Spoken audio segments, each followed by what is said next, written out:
Amerika Serikat kembali menunjukkan dukungan penuh kepada Israel. Diketahui, pemerintahan Donald Trump tersebut resmi mengajukan proposal ke Kongres untuk menjual senjata senilai hampir 6 miliar USD atau sekira 106 triliun rupiah. Padahal pengajuan ini datang di tengah meningkatnya kecaman internasional terhadap agresi Israel di Gaza. Perlu diketahui, selama menjabat, Trump dikenal sebagai presiden yang memperkuat hubungan pertahanan dengan Tel Aviv melalui paket bantuan bernilai miliaran dolar. Mengutip dari Tribun News pada 20 September, kali ini paket jumbo yang diajukan meliputi 30 helikopter serang AH-64 Apache senilai 3,8 miliar USD atau sekira 63 triliun rupiah. Jumlah tersebut hampir 2 kali lipat dari armada Apache yang dimiliki Angkatan Udara Israel saat ini. Selain itu, terdapat juga 3.200 kendaraan serbu infanteri bernilai sekira 32 triliun rupiah. Semua senjata ini tidak dibeli langsung Israel, melainkan dibiayai melalui skema bantuan militer asing AS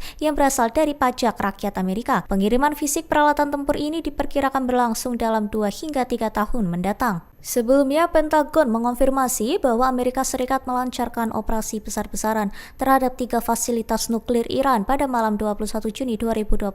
Serangan dengan sandi Midnight Hammer itu melibatkan pesawat pengebom B-2, jet tempur pendukung, hingga ratusan amunisi presisi. Selain itu, Washington juga menggunakan berbagai jenis bom, roket berpemandu laser, hingga penghancur bunker. Bahkan, sebuah kapal selam AS yang diduga USS Georgia juga meluncurkan lebih dari 2 lusin rudal jelajah Tomahawk ke lokasi nuklir di Isfahan. Menurut Pentagon, total 125 pesawat ikut serta dalam operasi ini, termasuk jet tempur F-22 Raptor, F-35 hingga puluhan pesawat tanker pengisian bahan bakar. Jenderal Dan Kaine menuturkan AS menggunakan umpan dan senjata berkecepatan tinggi untuk menembus pertahanan udara Iran sebelum gelombang pengebom bergerak. Dokumen anggaran yang dirilis Agustus lalu mengungkap biaya operasi mencapai 10 triliun rupiah. Washington kini mencari persetujuan Kongres untuk mengalihkan dana, terutama guna mengganti senjata yang habis dipakai. Pemerintahan Presiden Amerika Serikat Donald Trump dikabarkan tengah mengupayakan persetujuan Kongres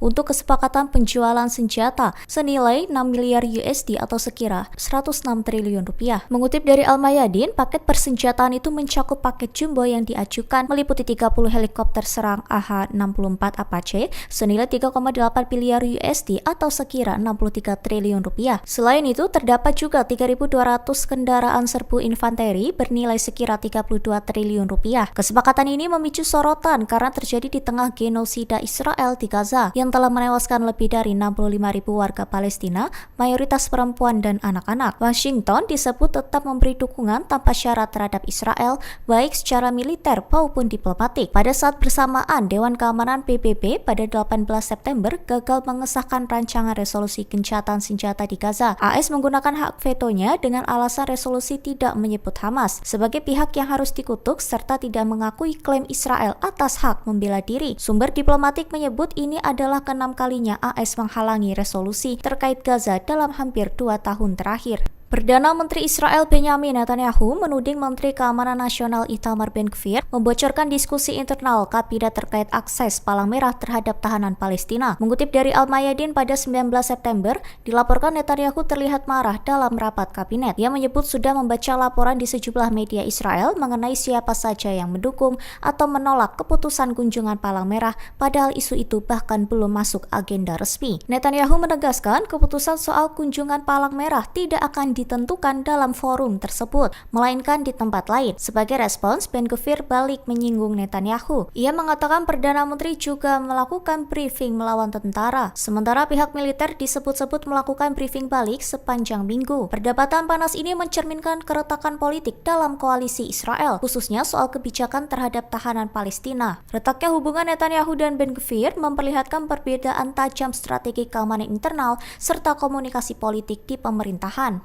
Sekretaris Jenderal Hizbullah Sheikh Naim Qassem kembali menegaskan keteguhan perlawanan dalam pidato mengenang setahun kemartiran pasukan Radwan. Melalui acara tersebut, Qassem memberi penghormatan kepada Komandan Martir, Ibrahim Aqil dan rekan-rekannya. Ia meminta masyarakat serta pemerintah di kawasan untuk menyadari ancaman eksistensial dari Israel yang terus menekan kedaulatan regional. Mengutip dari Al-Mayadin pada 19 September 2025, melalui pidatonya, Qassem juga memperingatkan situasi situasi politik kawasan yang disebutnya berada di titik sangat berbahaya. Ia menuduh Israel sebagai proyek kolonial barat yang didukung penuh oleh Amerika Serikat dengan tujuan menghalangi kemerdekaan regional. Ia menyebut Israel telah mencapai tingkat pelanggaran hukum yang belum pernah terjadi sebelumnya. Menurutnya, genosida kini dijadikan jalan utama setelah upaya perang lunak melalui sanksi gagal membawa kemenangan cepat bagi Israel dan sekutunya. Kita memberikan informasi terbaru terkait kabar mancanegara di mana Pakistan ini disebut siap mempersenjatai negara muslim dengan nuklir hingga membuat Israel terdesak. Tribunars, Menteri Pertahanan Pakistan mengatakan bahwa program nuklir negaranya akan disediakan untuk Arab Saudi dan negara muslim lainnya jika diperlukan berdasarkan fakta pertahanan baru negara tersebut. Hal ini Tribuners akan mengubah dinamika di Timur Tengah dengan menantang monopoli senjata nuklir dari Israel. Pernyataan tersebut juga menandai bahwa pengakuan spesifik pertama bahwa Islamabad telah menempatkan kerajaan tersebut di bawah payung nuklirnya. Kemudian Tribuners, Menteri Pertahanan Khawaja Muhammad Asif ini menggarisbawahi pentingnya perjanjian yang dicapai minggu ini antara Pakistan dan Arab Saudi yang telah memiliki hubungan militer selama beberapa dekade. Ketika ditanya apakah pihak lain bisa bergabung dengan fakta tersebut, Menteri itu mengonfirmasi bahwa ia akan pintunya tidak akan tertutup bagi pihak lain. Dan perlu diketahui Tribuners bahwa Pakistan ini merupakan satu-satunya negara mayoritas muslim yang terkonfirmasi memiliki senjata nuklir. Negara-negara lainnya terikat dengan perjanjian non-proliferasi dari nuklir. Kemudian langkah Pakistan terkini dipandang oleh para analis sebagai sinyal bagi Israel yang telah lama diyakini sebagai satu-satunya negara yang memiliki senjata nuklir di Timur Tengah.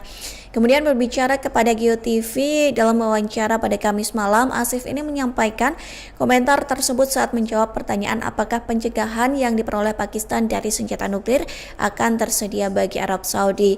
Kedua negara pun menandatangani perjanjian pertahanan pada Rabu kemarin dan menyatakan bahwa serangan terhadap satu negara berarti serangan terhadap keduanya. Saat ini Tribuners, kedua negara tak menanggapi pernyataan tentang fakta tersebut dan apa maksudnya terkait sehubungan dengan kemungkinan mengakses persenjataan nuklir Pakistan. Dan kesepakatan ini juga dicapai seminggu setelah serangan di Doha ketika negara-negara Teluk Arab mempertimbangkan cara untuk mempertahankan diri mereka.